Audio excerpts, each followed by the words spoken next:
Hey, Flick Fanatics, it's Jackson and Matt back again to talk about the brand spanking new Poltergeist remake. As most people know, this is a remake of the 1982 movie Poltergeist of the same name.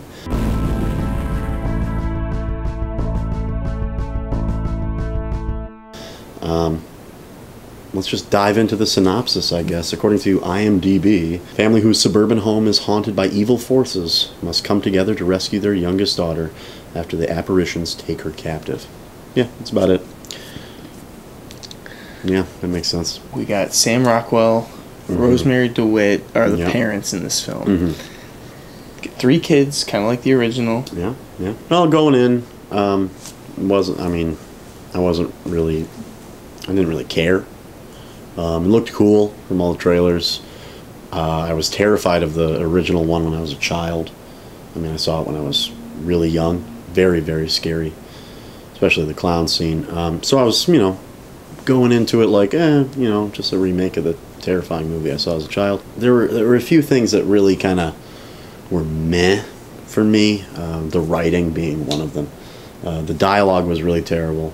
The directing of the characters, I feel, their reactions to certain lines were just like flat. There was one scene, maybe one or two, with like real solid reactions to some of these groundbreaking things, but they really dropped the ball like big time on that. Is this even necessary? I just watched the original again. I haven't seen it in a long time. Yeah, seriously. And I watched it again today before we went. And I think that's a fine movie. I don't think it's as great as people say it is. I don't think it's really scary at all. Yeah, when I was a kid, I haven't seen it since I was scared when I was a kid, but watching it now, it's like the only thing that was really different was it was modern. It was taking place in the present day. They used technology. They really I need a new phone, Dad. Blah blah blah blah blah. My phone is acting up. Oh, it's fried. Yeah, and that leads to these dumb character choices that were part of their writing. Yeah, it's a shame because you got a good actor like Sam Rockwell in it, and he's kind of moving the movie forward, but he can only do so much with the script. Yeah, exactly. Movies can't rely on one single actor with terrible direction. Yeah, it was very, very special effects heavy. But they were done well. They were done well. They were pretty. They were cool. It looked good. I mean, I'm gonna think back to the classic scene. Looking in the mirror.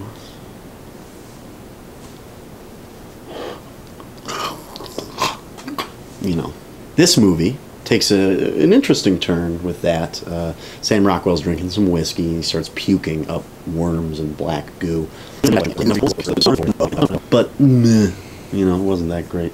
But then, again, there was the tree, and the tree was a big deal in the first one. I thought the tree was done really, really well. It was really cool how the branches were scraping on the window and things like that. I thought that was cool. Those scenes scared me a lot as a child, including the clown scene, which everybody knows. What do you think about the scare factor of this? We get jump scares. We get the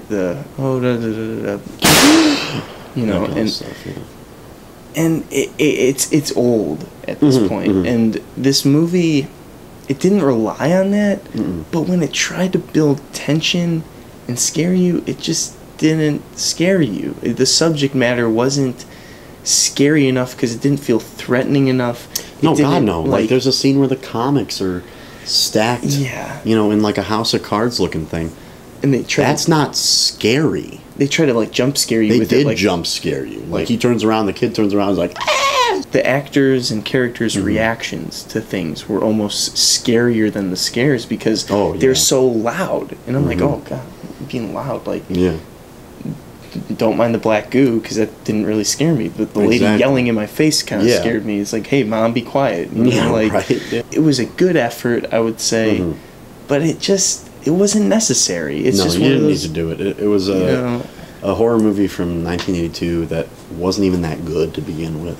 So what would you give it? I mean, we're down to the score. Now that we're talking about it again, probably 6.25.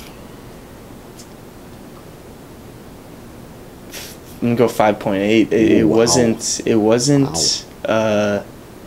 was really disappointing. I'll just leave it at that. It's just. Oh, man. save your money. Uh-huh. We didn't see Tomorrowland, but maybe go see that. It might be better. Yeah, I'd recommend that. Or go see Mad Max again. You know, like. Yeah. Ex Machina, if you can still see it in theaters. Tell us what you're looking for while you're going into this movie. Make sure you like, favorite, subscribe, like us on Facebook, and follow us on Twitter @FlickFanatics. Thanks for watching. Thank you, everybody.